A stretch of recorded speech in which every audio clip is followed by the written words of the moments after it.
Quantas vezes na sua vida alguém olhou nos seus olhos e disse com toda a certeza do mundo que você não era capaz? Quantas dessas frases você guardou e deixou que virassem parte da sua própria voz interna? E se no fundo o não pode nunca tivesse sido sobre você, mas sobre eles? Há palavras que não morrem no instante em que são ditas.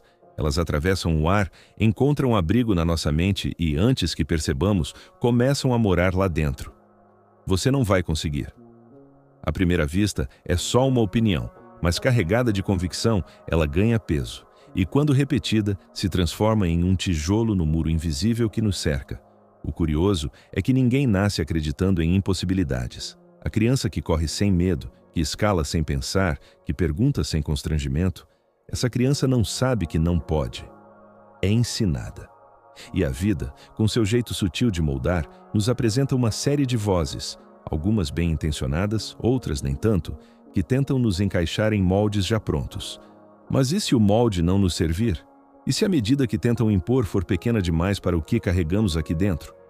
Talvez, nesse ponto, existam apenas duas escolhas: se encolher para caber ou crescer tanto a ponto de quebrar a forma.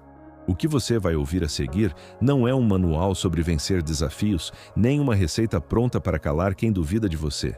É mais um convite, um mergulho, uma conversa entre duas pessoas que, de formas diferentes, já ouviram as mesmas palavras e decidiram testar se eram verdadeiras. E antes de seguirmos, deixa eu te pedir uma coisa. Se, em algum momento dessa história, uma memória sua surgir, um rosto, uma frase ou um momento em que você foi desacreditado, guarda isso, não para sentir raiva, mas para usar como combustível. E se sentir que essa conversa pode despertar algo em alguém que você conhece, compartilha com essa pessoa. Às vezes, um simples vídeo pode ser a fagulha que alguém estava esperando para acender a própria chama. Porque hoje, mais do que ouvir, é dia de agir. Quando a primeira barreira aparece. A primeira vez que alguém me disse que eu não podia fazer algo, não foi em um momento grandioso. Não havia plateia, luzes, nem expectativa. Era um dia comum, com cheiro de café passado e o som distante de uma televisão ligada. Eu, sentado, com um sonho tímido na ponta da língua. Falei sem pensar muito, como quem oferece uma parte de si para o mundo, esperando que o mundo sorria de volta. Mas o mundo não sorriu. Veio uma frase curta, cortante, carregada de uma certeza que eu não tinha como contestar. Isso não é para você. Eu lembro de ter sentido uma coisa estranha, quase física, como se uma porta tivesse se fechado dentro de mim. Eu não discuti, não chorei, apenas guardei aquilo no bolso invisível, onde sem perceber começamos a carregar as palavras que nos ferem. O problema é que essas palavras não ficam paradas, elas crescem, ganham raízes, passam a se infiltrar em cada tentativa, cada plano, cada pequeno passo em direção a algo que pareça ousado demais. Na infância, a gente ainda tenta, ainda corre contra o vento, ainda pula mais alto, ainda acredita no e se, mas basta uma sequência de não pode, não é para você, não nasceu para isso, para a gente começar a se moldar ao tamanho que nos oferecem. E, se ninguém nos desperta, passamos anos vivendo dentro de um limite que não foi a vida que colocou. Foi alguém.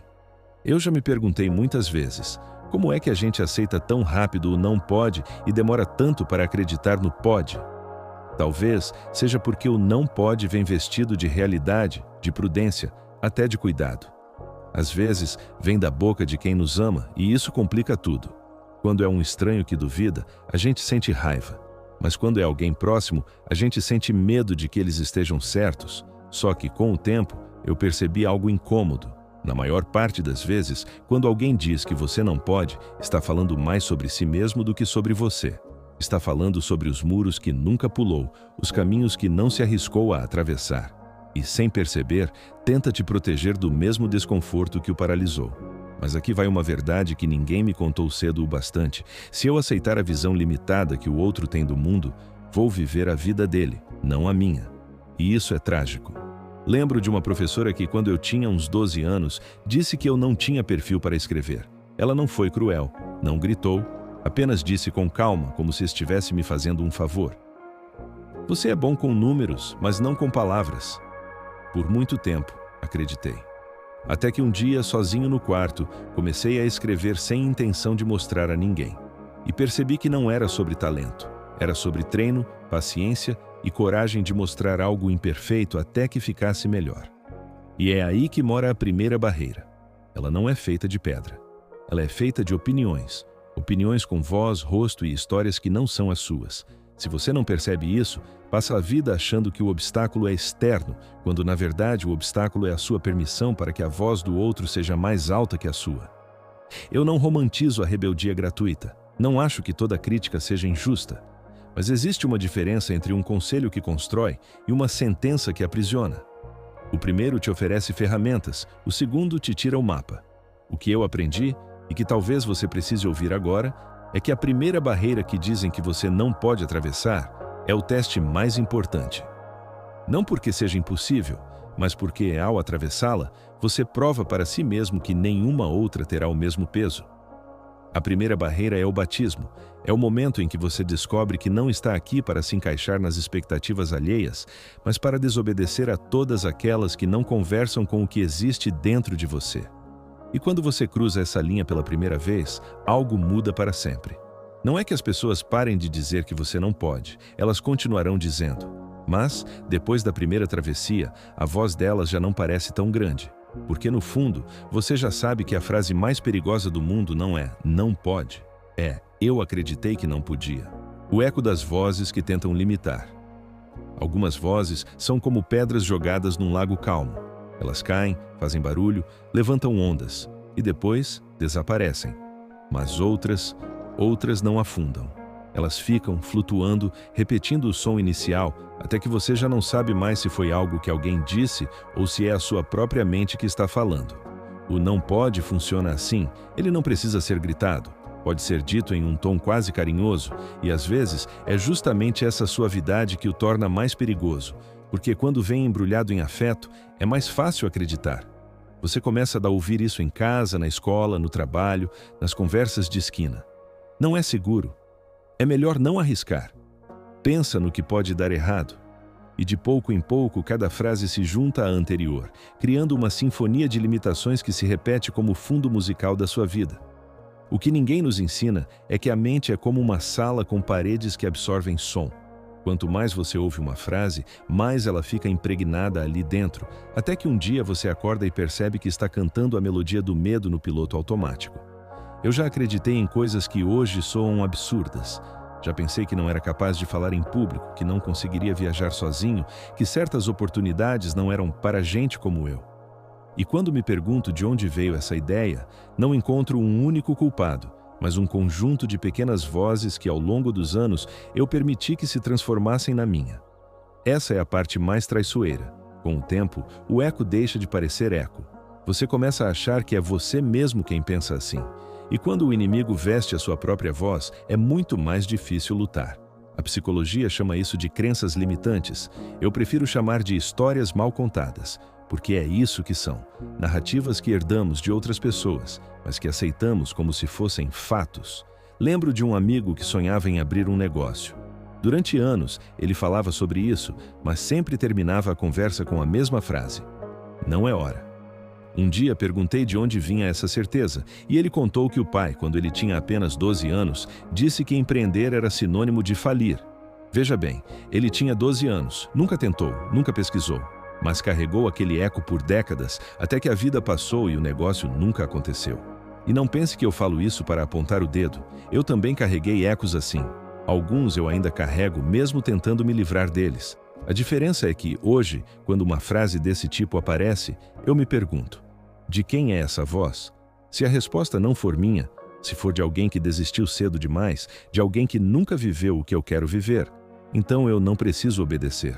Mas não se engane, calar um eco não é como desligar um interruptor, é mais como afogar uma música que você sabe de cor, criando aos poucos outra melodia para ocupar o lugar.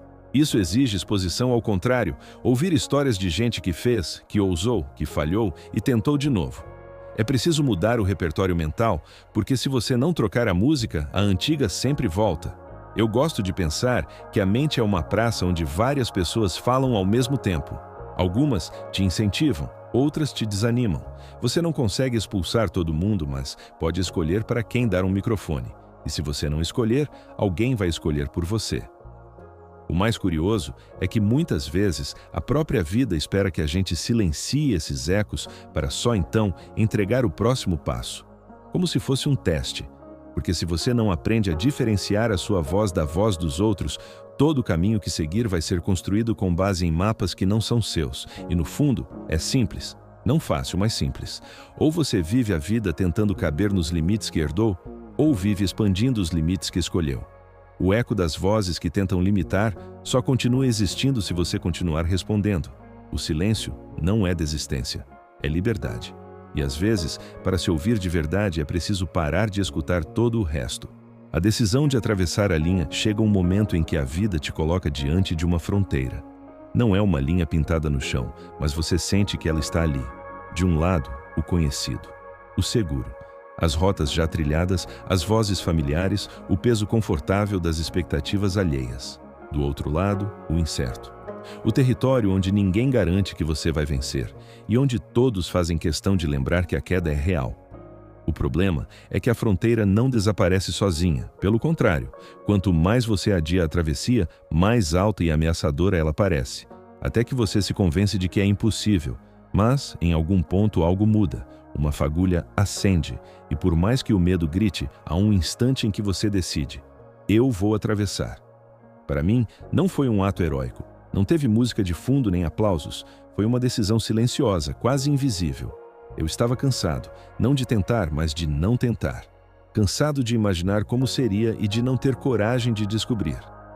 A verdade é que atravessar a linha raramente é resultado de confiança, é resultado de exaustão. Você chega a um ponto em que o peso de continuar onde está se torna maior que o medo de ir. E quando isso acontece, não existe mais volta. Mas há um detalhe que ninguém conta. Atravessar não significa que o medo some. Ele atravessa junto. Ele vai na sua mala, espiando por cima do ombro, pronto para te lembrar, a qualquer tropeço, que ainda é tempo de desistir. A diferença é que, depois do primeiro passo, você começa a perceber que o medo não controla o trajeto. Ele apenas acompanha. Eu lembro do dia exato em que essa virada aconteceu para mim. Um projeto que todos diziam ser arriscado demais, grande demais para alguém como eu. Eu estava a um fio de abandonar quando, de repente, percebi que não existia nenhuma prova concreta de que não daria certo. Só palavras. Só previsões de fracasso feitas por quem nunca tentou. E aí veio a pergunta que mudou tudo. E se der certo? Foi quase infantil. Mas aquela pergunta abriu uma fresta de luz, porque, até então, eu só tinha considerado o cenário do fracasso. Nunca tinha imaginado o que aconteceria se a vitória fosse possível. Essa é a armadilha. Passamos tanto tempo calculando riscos que esquecemos de calcular o valor daquilo que podemos ganhar. E a mente humana é assim. Ela vai sempre proteger você de perder, mas raramente te empurrar para conquistar. Essa parte é sua responsabilidade. Decidir atravessar a linha é também decidir se responsabilizar pelo resultado. É aceitar que, se der errado, não terá a quem culpar, mas que se der certo vai saber que a vitória é sua e de mais ninguém. Eu não vou mentir. A travessia não foi limpa. Tive medo, insegurança, dúvidas. Houve noites em que pensei em voltar, mas a cada passo fui entendendo que a verdadeira força não está em nunca hesitar, mas em hesitar e continuar mesmo assim. Porque coragem não é ausência de medo, é caminhar com ele ao lado e não deixar que ele segure sua mão. Atravessar a linha é, acima de tudo, um ato de identidade. É o momento em que você diz para si mesmo: eu não sou apenas o que me disseram que eu sou também aquilo que ainda não provei. E quando você dá esse passo, algo no mundo parece se mover junto. As portas que pareciam trancadas começam a abrir, as oportunidades surgem de lugares improváveis. Não porque o universo magicamente conspirou a seu favor, mas porque você começou a caminhar na direção delas. Eu gostaria de dizer que depois disso, as pessoas param de te dizer que não pode, mas não param. Elas continuam. A diferença é que, depois de atravessar a primeira grande linha, essas vozes já não têm o mesmo poder. Você percebe que elas só falam, mas quem anda é você. E é nessa hora que entende: ninguém vai atravessar por você. Mas uma vez que você atravessa, ninguém pode te fazer voltar. O silêncio depois da conquista. Quando você finalmente atravessa a linha, não há fogos de artifício. Não há um coral celestial anunciando que você chegou. O que existe é silêncio. Um silêncio estranho, quase desconfortável, Porque por tanto tempo, a sua vida foi uma disputa contra as vozes que diziam que você não podia. E quando você prova que podia, percebe que o barulho acaba. Não porque o mundo parou de falar, mas porque, de repente, a opinião dos outros já não tem o mesmo volume. No começo é até confuso. Você esperava que houvesse reconhecimento, aplausos, mensagens de "eu sabia que você ia conseguir". Mas, na maioria das vezes, não há nada disso. Alguns se calam por orgulho, outros porque realmente não estavam prestando atenção. E tudo bem. A conquista nunca foi sobre eles, foi sobre você. E é nesse silêncio que você percebe algo profundo.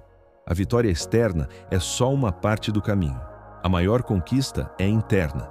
É se olhar no espelho e saber que você foi até onde disseram que não podia e voltou com a prova viva de que estavam errados. Só que essa prova não é para esfregar na cara de ninguém. É para guardar. É para lembrar nos dias em que o medo voltar. Porque ele volta. E quando ele voltar, você terá um arquivo pessoal de coragem. Uma memória que diz: eu já estive aqui antes, eu atravessei, eu posso atravessar de novo. Essa transformação muda o jeito como você vive. Você começa a perceber que não precisa mais pedir permissão para sonhar, que não é necessário anunciar cada passo e que, às vezes, o caminho mais poderoso é aquele trilhado no silêncio, deixando que os resultados falem por você.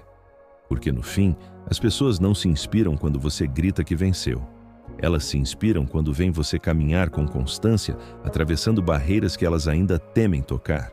E, sem perceber, você se torna a prova viva de que é possível. Não pelas palavras, mas pelo exemplo.